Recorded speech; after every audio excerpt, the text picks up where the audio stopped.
کوئی حکیم دوائی دے اور کہے کہ اس کے نتیجے کے اندر یہ ہوگا،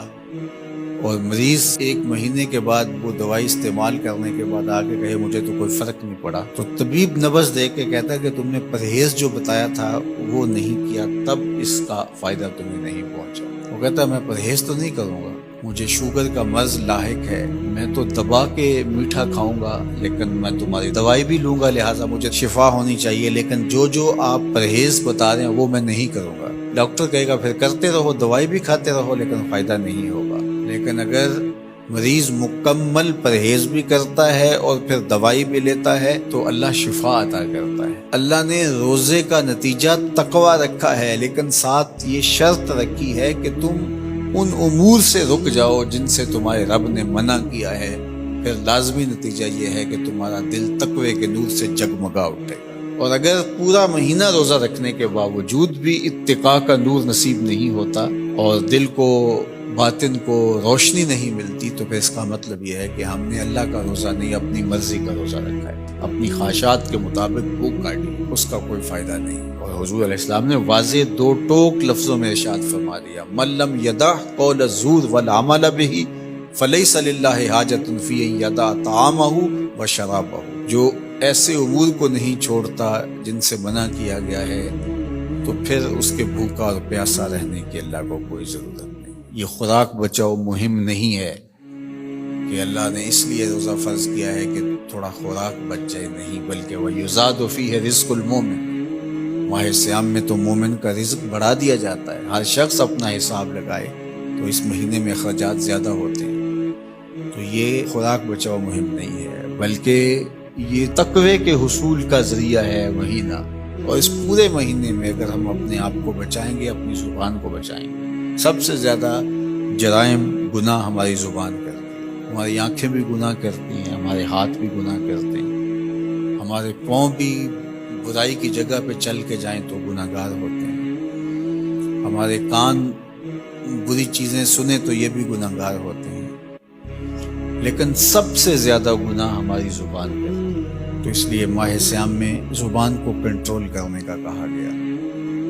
آقا کریم نے فرمایا جب تم سے کوئی الجھنا چاہے اور تم روزے سے ہو تو اسے کہو میں روزہ رکھا ہوا ہے،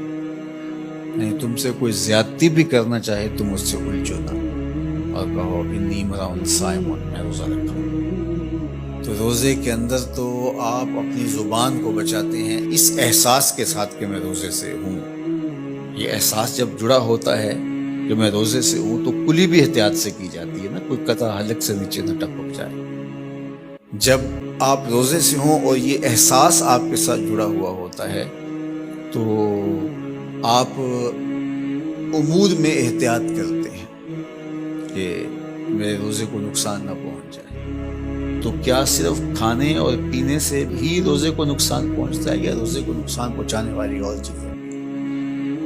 تو اگر غیبت ہے، جھوٹ ہے، بہتان تراشی ہے، سب شتم ہے، حتیٰ کہ فضول گوئی ہے، تو یہ چیزیں روزے کے نور کو ختم کر دیتی ہیں، اور پھر وہ بندہ بھوک اور پیاس کاٹ رہا ہوتا ہے۔ تو بھوک اور پیاس سے مقصد جو حاصل ہونا ہے، دیکھو میں نے ابن عاشور کے حوالے سے کہا کہ کچھ چیزیں ہیں کہ ہمارا ذہن طے کر لیتا ہے اور ان سے دور رہنا ہمارے لیے مشکل نہیں ہوتا، جس طرح مردار ہے، خنزیر کا گوشت ہے، اور اس طرح کی بہت ساری چیزیں، ہزاروں ایسی چیزیں ہیں جس سے ہم بچتے ہیں، اور ان سے بچنے کے لیے ہمیں کوئی محنت نہیں کرنا پڑتی۔ وہ کہتے ہیں ہمارا مائنڈ کلیئر ہو گیا کہ یہ حرام ہے، یہ گناہ ہے، ہمارے رب نے منع کیا ہے،